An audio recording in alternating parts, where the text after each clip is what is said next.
고대와 근대에 이르러서까지 적용이 되는 몇 가지 이 원리들이 있는데요. 나라들마다 이 정권을 잡게 되는 어떤 통치권을 장악하게 되는 여러 패턴들이 있는 것 같습니다.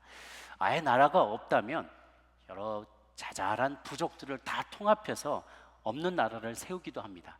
징기스칸을 보면은 여러 부족들을 통합해서 지리멸렬했던 부족들을 통합하니까 어마어마한 이 군대를 이루게 되고 큰 대제국을 이루게 됐죠. 나중에 원나라로 커지게 됩니다. 근데 나라가 있다면 정권을 잡는 방법은 둘밖에 없습니다. 하나는 왕의 아들로 태어나는 겁니다. 그게 아니라면 이미 있는 왕이나 세자들, 이미 왕이 될 사람에 대해서 반란을 일으켜서 내가 그 왕위를 획득하게 되는 것이죠. 이 마지막 방법을 쿠데타라고 하죠. 군사 정변을 일으키는 겁니다. 쿠데타로 정권을 잡으면 언제나 불안해요. 왜냐하면 자기가 선택한 이 취한 방법을 누군가 똑같이 선택해서 나에게 도전할 수가 있기 때문에 그렇습니다. 프랑스 혁명이 그와 유사한 패턴을 밟아 나갔어요.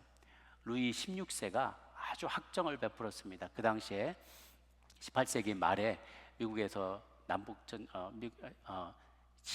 18세기죠. 18세기 말에 미국에서 독립전쟁이 벌어지게 될 때 영국이 이 신대륙을 많이 침략해 들어가고 영역을 넓혀가는 것을 프랑스가 굉장히 싫어했어요. 경쟁 세력이었기 때문에 어떻게든지 그래서 독립하려고 하는 미국군의 미국의 본토에 있던 식민지 사람들에게 자금을 많이 대줘서 영국과 대리 전쟁을 하도록 막 획책을 하는 거죠. 그러다 보니까 프랑스에선 돈이 많이 부족한 거예요. 자꾸 대주다 보니까 그거를 자꾸 서민들과 노동자들에게 부여를 했던 거죠. 그랬더니 이 사람들이 들고 일어났어요. 절대 왕정을 깨뜨려 버리고 자기들은 새로운 나라를 세우겠다. 그래서 혁명을 일으킨 게 1789년에 했던 프랑스 혁명이었던 거죠. 그런데 이 프랑스 혁명이 걷잡을 수 없는 일들이 벌어지게 됩니다. 바스티유 감옥을 습격해서 거기에 무기고를 습격해서 시민들이 다 총칼로 무장하는데 어떤 정해진 룰이나 정권이나 제도나 이런 것들이 없는 거예요. 그러니까 죽인 사람이 또 다른 사람을 죽이고 혁명 정부가 갈팡질팡하는데 유럽 전체가 들고 일어났어요. 프랑스 하나를 대응해서 연합군을 형성한 거예요. 왜냐하면 프랑스만 빼고 나머지는 다 왕정 국가였거든요. 왕이 다스리는 국가인데 이런 분위기가 확산이 되면 자기들도 위태로워질 것 같으니까 주변 나라들이 다 들고 일어납니다. 오스트리아, 프로이센, 스페인 그리고 뭐 네덜란드 다 들고 일어나서 싸우니까 이들이 자기들의 장수들을 군대들을 보냈는데 족족 깨지고 들어오는 거예요. 그런데 한 장교만이 이끌고 나가서 싸우는 전투마다 다 승리를 하고 돌아오는 거죠. 시민들 사이에 인기가 막 최고로 솟기 시작했어요. 그 사람이 바로 젊은 장교였던 나폴레옹이었어요. 나폴레옹이 그렇게 승전을 하고 돌아오니까요, 막 인기가 하늘을 치솟는데 그 당시에 시민들이 세웠던 5명의 총재 그리고 500명의 의회가 있었는데 그들이 정권을 잡고 있었는데 나폴레옹이 들어와서 또다시 쿠데타를 일으킨 거예요. 그들을 몰아내고 왕이 됐어요. 제1총재 자리에 오르게 됩니다. 그런데 거기에 만족하지 않고 자기를 황제라고 선포하기 시작한 거예요. 그래서 그 황제의 대관식을 거행하는데 교황을 불렀습니다. 교황을 불렀는데 그 전까지는 어느 나라에 왕이 세워질 때 적어도 교황의 축복을 받고 그렇다 하늘로부터 그런 권리를 권세를 위임받아서 내가 왕이 돼서 통치한다 이런 컨셉이 있었습니다. 겸손하게 그거를 받아들이는 거죠. 그런데 교황은 불러다가 앉혀놓고 자기가 자기 머리에다가 왕관을 씌운 거예요. 그래서 그림에 보면 유명한 대관식의 그림에 원래 스케치가 이거였다고 합니다. 교황은 옆에다 앉혀놓고 자기가 왕관을 쓰는 거예요. 그런데 이게 사실 일어났던 일인데 그걸 그대로 그리면 왠지 좀 너무 교만하게 느껴질 것 같아서 나중에 이것을 스케치대로 하지 않고 그린 그림이 오늘날 저희가 알고 있는 그 프랑스 나폴레옹의 대관식입니다. 이미 자기는 머리를 썼고요, 왕관을 썼고 조세핀 자기 아내를 왕비로 세우는 그런 장면이 옆에 그냥 앉아있는 요 끝에 앉아있는 사람이 교황이고 손 내밀어서 그저 어쩔 수 없이 축복하는 제스처를 하고 있는 것처럼 그림으로 그려놓은 것이죠. 자기가 세움받는 것이 아니라 자기가 스스로 세웠다는 거예요. 나폴레옹의 마음속에는 이것은 내가 노력했고, 내가 위험을 감수했고, 내가 쟁취했고, 전투에서 이겼고, 그래서 이 왕위는 내가 세운 것이고 내가 얻은 것이다라는 이 자기 자존심, 교만한 마음 굉장히 컸던 것이죠. 그래서 이거를 계속 유지하기 위해서 끊임없이, 국민들의 인기를 유지하기 위해서 끊임없이 전쟁을 획책합니다. 곳곳으로 전쟁을 해서 전선을 확장해 나가다가 결국은 그가 전투에서 패하게 됩니다. 엘바 섬으로 귀향을 가게 되고, 잠깐 탈출했다가 워터로 전쟁에서 패해서 세인트 헬레나 섬에서 유배되다가 51세의 나이로 비참한 최후를 맞이하게 되는 것이죠. 스스로 자기가 자신을 왕으로 세웠던 사람의 비참한 말로였습니다. 그러나 그와 전혀 다른 루트로 그의 삶을 살아간 사람이 있습니다. 바로 오늘 우리가 본문에서 다루는 다윗 왕입니다. 오늘 두 가지를 주제로 나눌 텐데요, 소재로 나눌 텐데, 첫 번째, 왕의 마음을 가진 자 이야기입니다. 성경에서 다윗이 차지하는 비중은 매우 큽니다. 아브라함을 소개한 본문은요 14장 정도예요. 14장 정도. 요셉은 12장, 야곱은 11장, 엘리야 11장인데요 다윗은 자그마치 62장에 걸쳐서 그렇게 다윗의 이야기를 소개하고 있고, 1118절에 걸쳐서 그의 이름이 언급되고 있습니다. 다윗보다 더 많이 언급된 분은 예수님밖에 없어요. 그런데 그 예수님을 언급할 때도 다윗의 자손 나사렛 예수로 이야기를 할 정도니까, 다윗에 대한 이 성경에 얼마나 많은 지면을 할애하고 또 주님의 마음에 다윗이 얼마나 귀하게 여겨졌는지를 우리가 잘 알 수가 있죠. 그런데 그는 10대 중반쯤에 처음 기름 부으심을 받았습니다. 왕이 될 거라는 신탁도 받았어요. 왕이 될 거예요. 그런데 저희 같으면 현직의 왕이 죽었다는 소식을 들었을 때 어떤 마음이 들까? 이야, 드디어 나의 날이 왔구나, 내 시대가 도래했구나. 그러면서 누군가 가져다 준 그 왕관을 가지고 자기 거울에다 써보고, 팔찌도 차보고, 폼도 한번 잡아보고, 막 셀피도 찍고 막 그래 보지 않겠어요? 그런 마음을 갖지 않고 오히려 그는 자기의 때를 기다립니다. 모든 조건이 완벽한 것처럼 보이는데도 여전히 그는 하나님께서 그의 때가 이르게 할 때까지 기다려요. 주변 사람들을 찾아다니면서 나를 왕 되게 해달라, 나에게 왕관을 씌워달라, 나를 추대해달라, 이렇게 얘기하지 않아요. 대신 오늘 본문처럼 첫 번째 그가 얘기하는 것처럼 하나님께 여쭤봅니다. 다윗이 여호와께 여쭈어 아뢰되 내가 유다 한 성읍으로 올라가리까 하고 겸손히 하나님의 의향을 여쭤봅니다. 왜 그런가? 자, 보십시오. 정세를 보면 사울이 현직 왕이 죽었어요. 그의 왕위를 계승할 수 있는 영순위, 1순위, 2순위 세 왕자가 다 죽었습니다. 그리고 블레셋은 이제 그들을 물리쳤기 때문에 이제 이 판도가 이스라엘 나라 전체가 무주공산이에요. 주인이 없어요. 블레셋이 들어오면 언제든지 장악할 수 있지만 그만한 정치력이나 군사력이 이 모든 게 완비되지 않았기 때문에 잠시 소강 상태에 접어든 거예요. 그런데 블레셋도 아기스 왕과 다른 성주들이 생각할 때, 자, 사울이 없어졌어요. 왕 아들들도 다 죽었어요.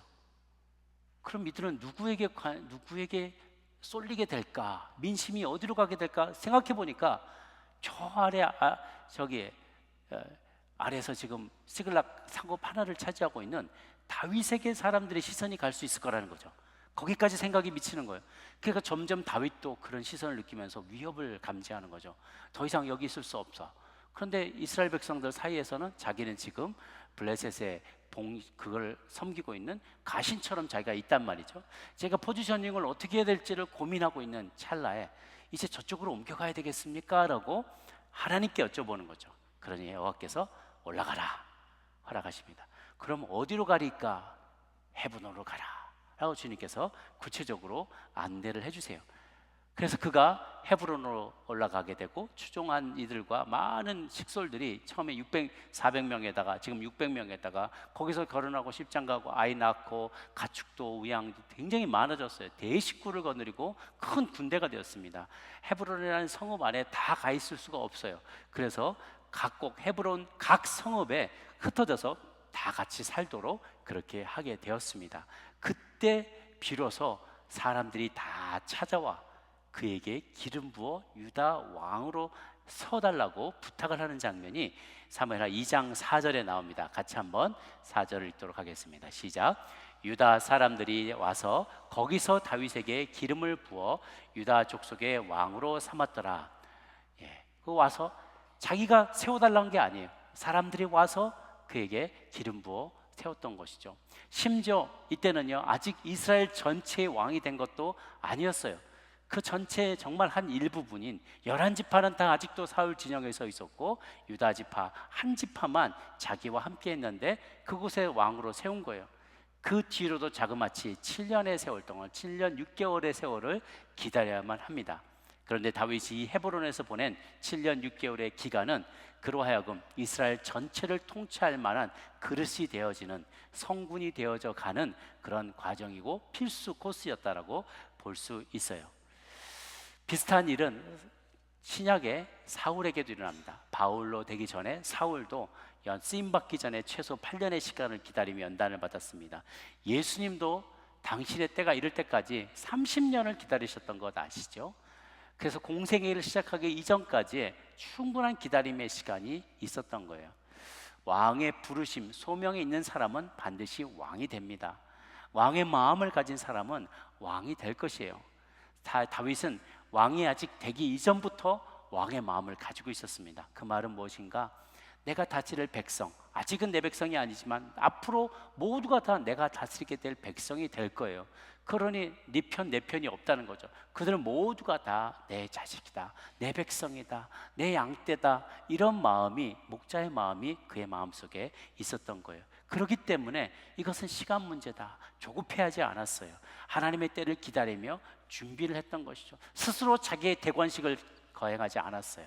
때를 계속 기다린 거죠. 조금만 부족이 불러서 왕 세운다고 내가 그런 거나 하고 있을 짬밥이야? 라고 말하지 않았다는 거예요. 그저 유다 지파가 불러줘도 고맙게 찾아가고, 거기서 우리의 부족의 왕이 되어 주십시오 해도 감사하게 기름 부으심을 받고 거기에 왕이 되어서 7년 6개월을 기다렸다는 것이죠. 사실 따지고 보면 다윗만 기다린 게 아닙니다.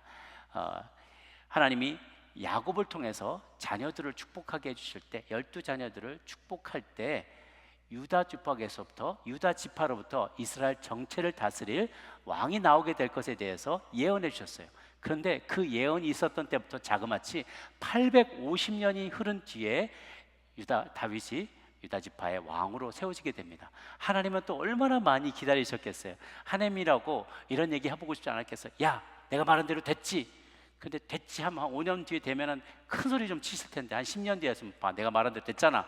근데 850년 동안 언제 돼요? 물어보는 사람이 얼마나 많았겠어요. 그만큼 살았다면. 옆에 천사들도 그런 얘기 했겠죠. 하나님 그 말대로 되는 거 맞습니까? 자꾸 옆에서 이런 말들을 하실 수도 있어요. 주님은 느긋하신 거예요. 850년 뒤에 일어날 거야. 주님은 2000년, 3000년, 세월이 아무리 1000년의 세월이 흘러도 주님의 계획은 변함없이 이루어지는 줄 믿으시길 바랍니다. 우리는 그 숨이 기신 분이에요. 1000년을 하루처럼 여기시는 분이십니다. 그분이 된다고 하면 반드시 이루어지게 됩니다. 그래서 우리는 그것을 신뢰하는 것이죠. 우리는 어떤 사람인가? 다윗처럼 왕자로, 공주로 부름받은 자녀들이에요. 왜냐하면 왕 중의 왕이신 우리 하나님의 자녀로 입양이 된 자들이잖아요. 죄인이었지만 죄를 사함을 받고 왕의 자녀로 입양된 자들이에요. 그래서 반드시 우리는 주님과 함께 온 세상을 다스리고 통치하는, 심판하는 자리에 가게 될 것입니다. 그래서 그런 사람은 어떤 마음을 가져야 되냐? 왕의 마음을 가져야 돼요. 또한 왕의 태도를 가져야만 합니다. 그리고 왕의 언어를 가져야만 합니다. 품격 없이 내가 마음대로 행동하는, 거지처럼 그렇게 행동하면 안 된다는 거예요. 진흙탕 싸움하면 안 된다. 세상 사람처럼 똑같이 싸우면 안 된다는 것이죠. 품있게, 기품있게, 왕자답게, 공주답게 행동하는 거예요. 내가 스스로 왕관을 쓰려고 하지 않아도 됩니다. 남들이 나를 인정해 주지 않는다고 사람들이 나를 어떻게 바라보느냐에 따라 나의 정체성이 결정되는 게 아니라, 하나님이 나를 누구라고, 무엇이라고 부르느냐에 따라 나의 정체성이 결정된다는 거예요. 그러니까 남들이 나를 비난하거나 나를 인정해 주지 않거나 내 마음을 어렵게 한다고 해서 너 전혀 개의할 필요가 없어요. 마음 쓸 필요가 없습니다. 하나님이 나를 뭐라고 바라보시냐, 이게 내 정체성에서 가장 중요한 것이죠. 때가 되면 그가 우리를 세우실 것입니다. 대기만성, 큰 그릇은 늦게 완성이 됩니다. 특히 저희 가정들에 보면은 가정마다 우리 남성분들이 좀 늦게 만들어지고 믿음이 좀 늦게 완성이 되는 경향이 있어요. 저희도 가만 보면 저와 저 아내하고 이렇게 대화를 나누다 보면 제 아내가 믿음이 저보다 훨씬 더 좋은 거예요. 막 하나님의 음성이 들렸대요. 밤에 막 주님이 나타나셨대. 저는 잤다 깨면 아침이거든요. 근데 어떻게 그 주님 밤에 주님도 만나고 음성도 듣고 너무 신기해서 하나님 어떻게 말씀하셔? 제가 막 처음에 교제할 때 너무 궁금해서 이렇게 물어보곤 했는데 저희들은 조금 좀 남성분들은 좀 늦어요. 자꾸 퀘스천을 하니까 정말 그래서 논리적으로 이해가 안 가면 그게 설득이 돼야만 우리는 움직여요. 근데 여자분들은 굉장히 관계 중심적이기 때문에 음성도 잘 듣고 감동도 빨리 받고 또 하나님의 임종에도 굉장히 자기를 잘 낮춥니다. 그래서 순종하고 잘 따라가요. 근데 우리는 조금 남성분들은 자기 자존심도 강하고 의도 강하고 아직도 자기 힘이 강하다고 믿으니까 할 때까지 자기가 해봐요. 하다가 부딪히고 깨지고 무너지고 그러면서 하나님이 이제 부드럽게 만지작 해주시면 그때 돼서 이제 주님의 그릇으로 완성되는데요. 그런데 이렇게 완성된 그릇은 정말 견고합니다.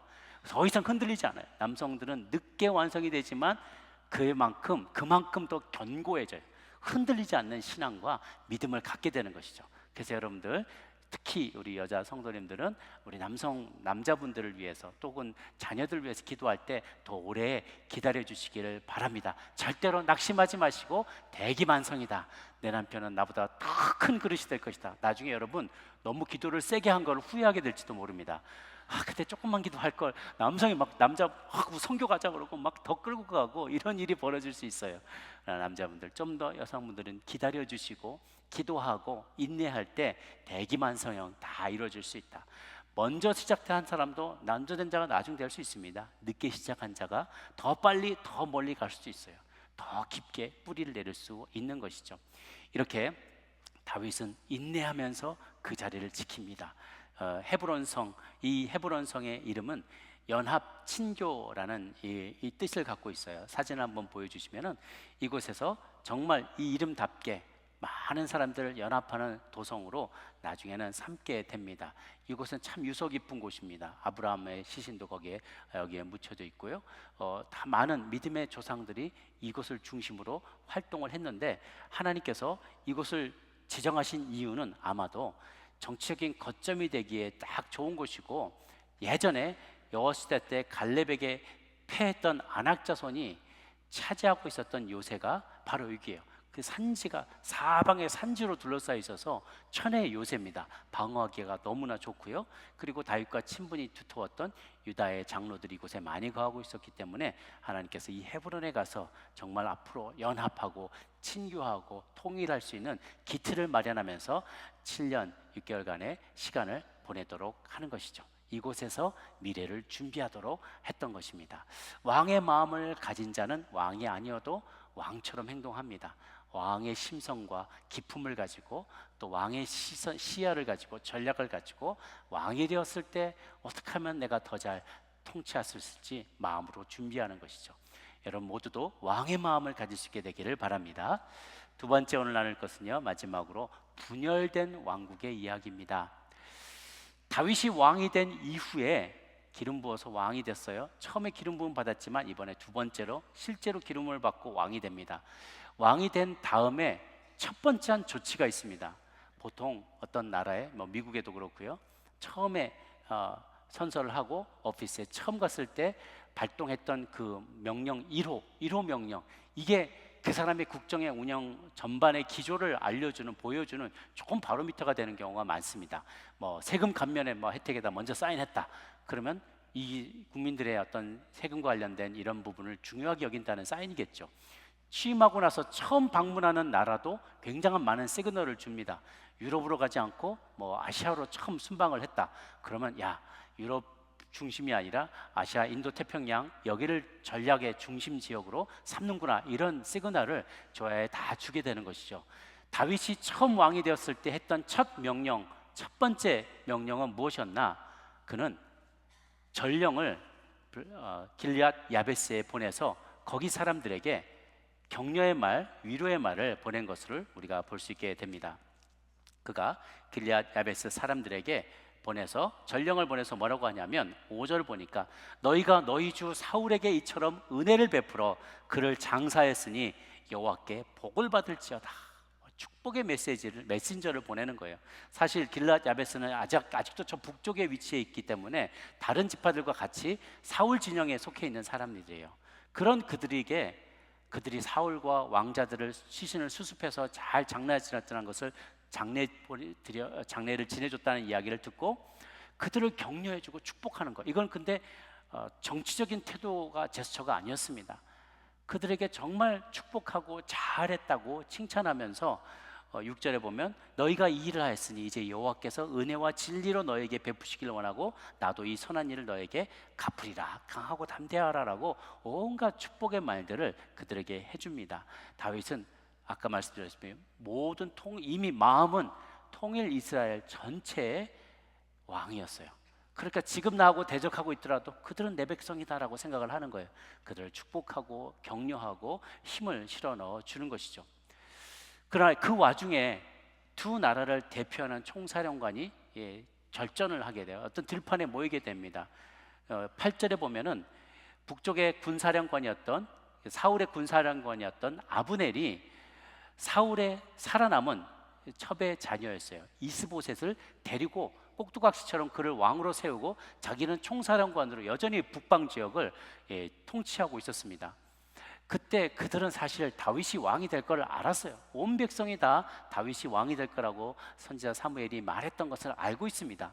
그럼에도 불구하고 그들의 마음에는 여전히 왕실의 자녀, 왕족으로서의 신분을 유지하고 싶은 마음, 여전히 총사령관으로 30만 군대를 호령하고 싶은 마음, 이런 마음의 욕망이 아직도 남아있는 거예요. 그들의 육신의 정욕이 아직도 그들을 지배하고 있었어요. 그러니까 포기하지 아니하고 자기들만의 나라를 세운 거죠. 그 들판에서 이 아브넬, 북쪽의 총사령관 아브넬과 남쪽의 사령관 요압이 충돌을 하게 됩니다. 충돌을 하면서 그들이 자기들의 대표되는 12명씩을 뽑아서 출전하도록 한 거예요. 그 옛날 다윗과 골리앗이 자기 군대들을 각각을 대표해서 들판에서 결투를 벌였던 것처럼 우리가 다 싸울 필요 없지 않느냐, 12명씩 뽑아서 대신 싸우게 해서 이긴 사람이 오늘 전투에서 이긴 걸로 하자. 그래서 12명을 뽑습니다. 그런데 12명의 전투가 얼마나 치열했는지 24명이 다 그 자리에서 목숨을 잃게 돼요. 정말 안타까운 일들이죠. 이거는 사실상의 내전입니다. 내전, 시빌 워예요. 같은 동족이 같이 가나안 땅에, 약속의 땅에 들어왔던 이스라엘 백성들, 유다와 11지파가 서로를 향해서 무고한 희생을 하는 것이죠. 젊은이들이 나라를 개척해 나가고 대적들 향해서 싸워야 할 그 젊은이들이 서로를 향해서 칼을 들이미고 창을 들이미며 죽음을 무릅쓴 싸움을 벌이게 된 것이죠. 각각에서 12명, 24명이 피를 흘리며 죽어가는 모습을 보게 되자 양측 군사들이 자극을 받게 됩니다. 그리고 결국은 전면전에 돌입하게 되죠. 서로가 막 전투가 치열한데 몇 배나 많은 군대를 갖고 있었던 북쪽의 아브넬 군대가 쫓겨나가게 됩니다.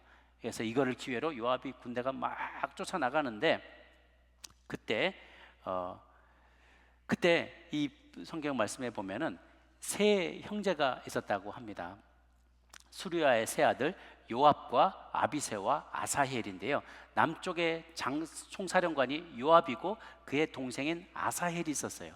아사헬이 북쪽의 아브넬을 쫓아가기 시작하는 거예요. 그러니까 북쪽에 쫓겨나던 북쪽의 총사령관 아브넬이 너 그만 따라와라. 너 그러다가 죽을 수 있어. 그럼 내가 너 죽이게 되면 남쪽의 장군 너 형 요압을 내가 무슨 낯으로 보냐. 그만 쫓아와라. 그런데 아사헬이 끝까지 쫓아오다가 아브넬이 더 싸움에 능했어요. 팍 찔르니까 그 창에 찔려서 요압의 동생인 아사헬이 죽게 된 거죠. 요압이 그 사실을 알고 너무 분노했어요. 전쟁을 끝이지 않고 끝까지 나아갑니다. 나중에 이 요압은 이 아브넬에 대해서 이 앙심을 품게 돼요. 내 동생을 죽인 놈. 그래서 결국은 그날 전쟁은 끝이 났습니다. 다 수습을 하고 보니까 남쪽에서는 아사헬과 19명 정도가 죽었고요. 북쪽에서는 수백 명이 더 큰 인원이 숫자가 더 죽게 되었다. 1절에 보면 360명이 죽게 됐다. 대패하게 된 것이죠. 전쟁은 그렇게 끝나게 됩니다. 요압의 모습을 우리가 여기서 주목해야 되는데, 남쪽의 총사령관이었던 요압은 다윗을 도와서 큰 일을 많이 도모합니다. 성벽을 축조하기도 하고 충성을 다해서 다윗을 보위를 하는데, 그런데 그의 마음이 다윗의 마음과 같지 않았다는 거예요. 다윗은 왕의 마음을 가졌어요. 모두가 나의 자녀들이에요. 나를 아무리 해치기를 하겠던 사람들일지라도 그들을 나의 가족으로 받아들이고 목자의 마음으로 돌보려고 했습니다. 그러나 요압은 사심이 많았던 사람이에요. 자기가 군사령관이고 자기 이 군사령관의 지위를 빼앗기고 싶지 않았어요. 그런 영향력을 계속 미치기를 원했고, 자기에게 해를 끼쳤거나 가족에게 해를 끼친 이들에게는 끝까지 앙심을 품고 있었던 거예요. 그래서 다윗이 그렇게 명령을 잘 대하여 주라고, 죽이지 말라고 명령했던 사람들을 하나하나 죽입니다. 아브넬을 나중에 죽이고요, 아마사를 죽이고, 자기 다윗의 아들이었다가 반란을 일으킨 압살롬도 죽이게 됩니다. 다윗은 그걸 원치 않았어요. 그렇지만 요압은 끝까지 자기의 욕망과 자기의 사사로운 감정과 야망에 따라서 행동하는 것을 보게 됩니다. 다윗은 어떻게든지 북이스라엘과 화해하려고 했지만, 이때 아브넬에게 원한을 품게 된 요압이 남북 통일의 걸림돌이 되게 되는 것이죠. 분열과 갈등은 우리 모두가 경험하는 참 안타까운 일입니다. 특히 우리 한국도, 대한민국도 남과 북이 갈라져서 마치 이스라엘과 같이 비슷한 점이 참 많습니다. 작은 나라에 남과 북이 갈라져서 전쟁을 벌여서 통계 따라 다르지만 약 200만 명에서 300만 명 가까운 사람들이 6.25 전쟁통에 목숨을 잃었다고 해요. 미국도 역사를 보면요, 남북 전쟁 당시에 참 안타까운 일이 많았다고 합니다. 전에 웨스트포인트에 학교를 가보니까 거기에 역사 히스토리가 많이 있는데, 어느 기수는 자기 여기서 똑같이 졸업했잖아요. 똑같이 공부하고 전략을 연습하고 막 스포츠를 하고 모든 것을, 생활을 다 생사고락을 같이 했던 동급생들이 자기 고향으로 돌아가는데, 버지니아 남쪽으로 돌아가는 친구들은 남군의 장교들이 되고, 북으로 간 친구들은 북군의 장교들이 된 거예요. 그래서 전쟁터에서 맞붙어서 싸운 이야기가 그렇게 많습니다. 이 동급생들이 서로를 향해서 총뿌리를 들이대고 칼을 들이며 싸웠다라는 안타까운 이야기들이 있어요. 북군의 율리시스 그란트나 로버트 리 장군도 서로가 아주 절친한 친구였다 그래요. 그런데 어쩔 수 없이 자기들이 소속한 군대와 진영이 달랐기 때문에 그 안에 시빌워, 내전이 일어나게 되면서 서로를 향해서 서로를 공격하고 죽이는 일들이 벌어지게 되었던 것이죠.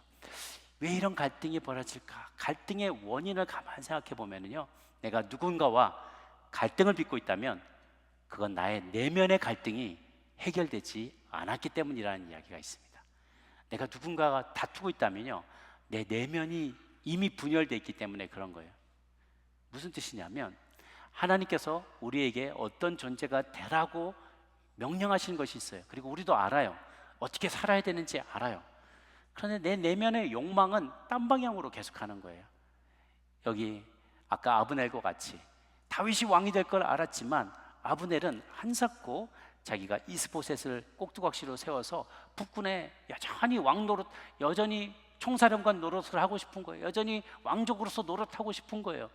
어떻게 해야 되는 것은 알지만 내면의 욕망은 반대로 가기 때문에 그 욕망을 따라서 일어나게 돼서 내면에 해결되지 않은 갈등이 이 나라 전체의 남과 북의 갈등으로 확산이 되는 것이죠. 누군가 문제가 생겼다면 그거는 내 내면에 해결되지 않은 문제, 내 내면에 갈등이 있다는 것을 여러분 인지하셔야만 합니다. 그게 커지면 분열이 되는 거죠. 분열이 커지면 정신분열이 되는 거죠. 어떻게 살아야 되는지는 알지만 내 생각을 따라가지 않거나 엇박자가 나는 거예요. 그거대로 내가 따라가지 않게 되는 것이죠. 야고보서에도 4장에 보면 내가 얻지 못하는 것은 구하지 않기 때문이에요. 구해도 받지 못하는 것은 정욕에 쓰려고 잘못 구하기 때문이다. 그렇죠? 우리의 마음 안에 하나님이 뜻대로 원하시는 것이 있는데 그대로 하지 않고 정욕대로 쓰려고 하면 내 내면에 갈등이 생겨나게 돼요. 내면의 갈등은 외부의 갈등으로 표출이 됩니다. 그래서 늘 다투는 사람을 보면 항상 그 내면의 갈등이 있는 것을 봐요. 자기가 자기 문제를 핸들을 못하니까 이게 바깥으로 튀어나와서 사람들을 해코지 하고 분열을 획책하고 이끌어가는 것을 보게 되죠. 부부간의 갈등도 마찬가지입니다. 세대 간의 갈등도, 좌우의 갈등, 계급 간의 갈등, 남북의 갈등, 많은 부분들이 오늘날 우리 사회는 굉장한 이 양극화를 경험하고 있어요. 11월에 이제 대선이 가까워오고 많은 선거들이 이루어지게 될 겁니다. 여러분 다 각각의 정책인 견해나 세계관들이 무엇을 더 원하는지가 다 다를 수 있습니다. 그럴 때 가만히 생각해 보시길 바랍니다. 내가 반대하는 그 사람도 악인은 아니에요. 내가 찬성하는 그 사람이라고 모든 면에서 다 완벽한 선인이 아닙니다. 반대하는 그 사람도 나름대로 좋은 면들이 분명히 있을 수 있고요, 내가 동의하는 부분이 있을 수 있습니다. 내가 찬성하고 지지하는 사람도 내가 원치 않은 그런 면들이 분명히 있어요. 그러니까 우리 세상은 너무 양극화되어 있고 서로를 원수처럼 바라보는데 우리는 그 안에서 더 사회를 봉합하는 역할을 감당해야만 합니다. 갈등을 심화시키는 자가 아니라 사회를 통합하는 사람이 돼야 돼요. 그래서 저쪽 편에도 그래도 저런 부분은 일리가 있어, 저건 우리도 같이 공감해 줘야 돼, 힘을 실어 줘야 돼, 이런 면은 우리 편이지만 저건 아니야 라고 분명히 얘기를 해줘야 사회는 점점 더 온전한 모습을 향해서 가까이 나가게 되고요, 사회의 분열이 봉합되어질 수가 있는 것이죠. 점점 분열되고 양극화되는 속에서 평화의 사도, 브릿지 빌더의 역할을 잘 할 수 있는 저와 여러분이 되시기를 바랍니다. 어떤 목사님이 그러세요.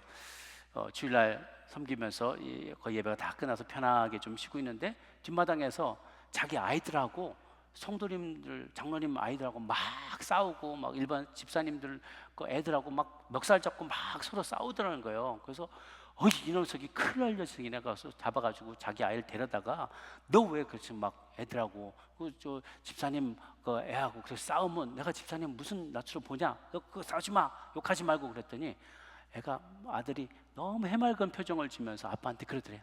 아빠 걱정하지 마, 우리 교회 놀이 하고 있어. 그러더래요.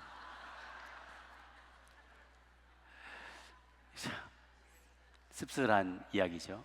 예. 우리는 서로를 향해서 내 문제가 해결되지 않은 것을 외부로 투사해요. 그리고 그것을 내가 얻지 못하기 때문에, 원하는 것을 얻지 못하기 때문에 갖지 못한 것을 갖고 우리는 분노하면서 다른 이들과 다투고 싸우는 것이죠. 그런데요, 가만 보면요, 한국에도 통계를 보면 요즘 내가 결혼하고 가정을 이루고 싶다라고 하는 사람의 젊은이들의 통계가 한 15%도 안 된대요. 이제는요, 결혼하고 왜 결혼해야 되는지 모르겠다, 왜 내가 열심히 막 뼈빠지게 내가 일하고 그거를 내가 누구와 공유해야 되고 자녀들 먹여 살리는 일에 내 청춘을 날리고 싶지 않다는 거예요. 그냥 혼자 살고 싶다는 거죠. 그런데 통계를 보니까요, 1인 가정일수록 파산율이 훨씬 더 높대요. 그게 당연하지 않겠어요? 내가 혼자서 일하고 젊을 때 열심히 일하겠죠. 그러나 일하다 보면 내가 정치적으로 굉장히 어려울 때도 있고, 건강이 상할 때도 있고, 뜻하지 않은 일을 당할 수도 있고, 정확하게 판단을 내지 못해서 여러 사람이 같이 이렇게 고개를 맞대고 궁리하고서 좋은 아이디어를 내올 수 있었는데 자기만 보다가 뭐 투자에 실패하거나 어려움을 겪거나, 그리고 정서적으로 낙심되거나 외롭거나, 그럴 때 파산할 가능성이 훨씬 더 많다는 거예요. 그런데 그 한 사람이 두 사람이 되고 또 자녀를 낳고 패밀리를 이루다 보면 자기와 함께 있는 그룹이 점점 커지는 거예요. 커질수록 우리는 더 안전하다는 거예요. 파산할 가능성이 점점 줄어들다는 거죠. 저희 교회도 보니까 그런 그룹이 8명까지 되는 분 봤어요. 자녀 6째 자녀를 낳아서 정말 하나님이 축복하실 가정이라고 믿습니다. 그 많은 가정들이 서로에게 버팀목이 되어준다는 거예요. 내가 외로울 때, 내가 힘들 때, 모든 면에서 경제적으로, 정서적으로, 영적으로. 이번에 태풍 헬렌이 왔다가 치고 지나갔는데 다행히 아틀란타는 좀 안전한 것 같아요. 근데 제가 어제 전화 연락을 좀 주고 받았는데 사바나도 지금 태풍이 와서 난리가 아니고요, 어거스탄이 저 남쪽에 조그만 조지아 외곽을 지나가 보면은 전신주가, 어느 교회는 제 교단 교회인데 전신주가 5개가 무너졌대요, 그 앞에가. 그리고 한 집에 나무가 5개가 쏟아져가지고 지붕이 다 무너지고 하늘이 펑 보이는데 전기가 안 들어온 지 며칠이 됐대요, 그때 이후로. 그리고 앞으로도 이 전신주가 다 복구가 돼야 전기가 들어오기 때문에 한참 걸린다는 거예요. 스토어가 다 문 닫았고요, 교회를 못 온대요. 기름이 떨어져가지고 그 주유소가 이게 전기로 작동이 되니까 이걸 셧다운돼서 오지 못한다는 것이죠. 교회에서 아마 오늘은 생소리로 예배를 인도하셔야 될 것 같아요. 조명도 안 들어오고 그래서 컴컴한데 예배를 드려야 된다는 거예요. 제가 그 얘기를 듣고 우리 목사님들이 다 같이 기도하겠다고 우리가 도울 수 있는 게 무엇이는지 알려달라면서 우리가 서로 많이 격려해 드렸어요. 목사님이 힘을 많이 얻으시더라고요. 교회도 마찬가지입니다. 그냥 홀로 있는 개척교회는 너무 힘들어요. 그런데 어딘가가 같이 도와주고 같은 교단 안에 있고 또 우리가 만약에 또 어떤 뭐는 캠퍼스 교회 같은 걸 개척한다면 같이 있는 모교회가 그 교회들을 지지하고 도와줄 때 서로 힘을 얻어서 교회가 든든하게 교단이 또 든든하게 세워져 갈 수가 있는 것이죠. 강대국들이 그것을 우리 보면은 우리 사단이 항상 하는 것은요, divide and conquer, 딱 나눠 가지고 정복하는 거예요. 사단이 그거를 굉장히 좋아하는 전략입니다. 예전에 제국주의 식민 통치를 할 때 제국주의 국가들이 식민지 통치하는 방법이 그랬어요. 그 나라들이 서로 막 아프리카 나라들끼리 서로 막 반목해서 싸우도록 국경을 자기 마음대로 막 그어버리는 거예요. 그럼 이 땅이 네 땅이네, 네 땅이 내 땅이네 그러면서 막 서로 싸우는 동안에 굉장히 쉽게 통치를 하는 거죠. 사자 무리들이요, 버팔로를 사냥할 때 무턱대고 들이닥치지 않아요. 쫙 스크럽을 짜가지고요, 이 중간을 쫙 뚫어 놓는데 힘센 젊은 버팔로 무리로부터 새끼 떼들을 떼어 놓습니다. 나이가 들었거나 잘 싸우지 못하는 새끼나 나이든 버팔로를 떼어놔요. 떼놓고 나서 쟤들 다 도망가게 만든 다음에 얘들은 완전히 둘러싸서 완전히 잔치를 벌이는 것이죠. 사단이 우는 사자와 같이 우리를 떼어놓으려고 할 때 결사항전하시기 바랍니다. 서로 스크럽을 짜세요. 딱 스크럽을 짜서 옆에 사람과 절대 떼어지지 않도록 쫙 서로를 우리가 꼭 지켜주면 우리는 이겨낼 수 있습니다. 영적인 부분도 마찬가지입니다. 홀로 그냥 유튜브 보면서 외롭게 신앙생활 하시는 분들이 계시면, 신체적으로는 제약 때문에 오시지 못하는 분들이 계시면 우리가 찾아가서라도 그들과 스크럽을 계속해서 연결해야만 합니다. 혼자 있지 않도록 우리가 서로 격려하고 힘을 북돋아주고 우리가 독려하면 우리는 혼자서는 쉽게 넘어질 수 있고, 그리고 우리가 분열하면 망하게 되지만 연합할 때 우리는 큰 힘을 얻게 되는 것입니다. 역사상 교회가 가장 강력한 때가 있었어요. 가장 강력한 때가 언제인가? 120명의 제자들이 마가의 다락방에서 한마음 한뜻으로 기도하기 시작했을 때, 그때가 성령이 임하시면서 가장 많은 기적이 일어나고 가장 놀라운 가장 많은 영혼들이 설교 한 번으로 3,000명, 4,000명, 5,000명이 교회로 나오게 되는 이 시기가 가장 교회가 강력했던 때였어요. 뭐 때문에 강력했나? 그들이 한 성령 안에서 한 스피릿으로 무장했기 때문에 그게 가능했던 것이죠. 절대로 나눠지지 않았고 한 영 한 스피릿으로 한 마음으로 묶여서 기도했더니 그들이 방언을 말하며 각종 방언을 말하며 병든 자를 일으켜 세우며 한 번 설교로 수천 명이 회개하고 주님 앞으로 돌아오는 놀라운 기적을 경험하게 되었던 것이죠. A.W. 토저라는 신학자는 이렇게 얘기합니다. 피아노 100대를 조율할 때 첫 번째 거와의 두 번째 음률을 맞추고 두 번째 거에다가 세 번째 거를 맞추고 100대를 다 맞추고 나서 동시에 플레이를 해보면 음이 다 다를 거라는 거예요. 그런데 그 음을 똑같이 맞추는 방법, 어느 한 피아노의 C에다가 딱 음을 맞추는 튜너에다가 C를 딱 맞추고 그 C에다가 다 똑같은 피아노를 다 음을 맞추게 하면 한 소리를 낼 수 있다는 것입니다. 우리에게 그것이 바로 하나님의 말씀 성경입니다. 그리고 동시에 우리 모두에게 주시는 성령님의 감동입니다. 나뉘어지지 아니하고 자기 각자의 욕망을 쫓아서 디바이드 되지 않고 한 영과 한 스피릿으로 분열을 극복하면 우리는 주 안에서 강력한 군대로 거듭날 수 있을 것입니다. 예수님도 그것을 너무나 바라셨습니다. 그리고 사단이 분열을 획득할 것을 아셨어요. 그래서 이 말씀으로 마지막 유언의 말씀을 주셨습니다. 이 말씀을 함께 듣고 읽고 말씀을 맺도록 하겠습니다. 요한복음 17장 21절 말씀입니다. 시작.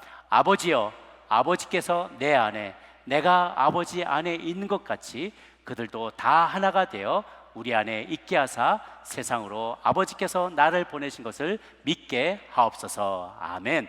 분열되지 아니하고 하나님께 주님께서 주신 믿음 가지고 견고히 하나 된 것을 지키며 나아가는 믿음의 자녀들 되시기를 주님의 이름으로 축복합니다. 함께 기도하시겠습니다.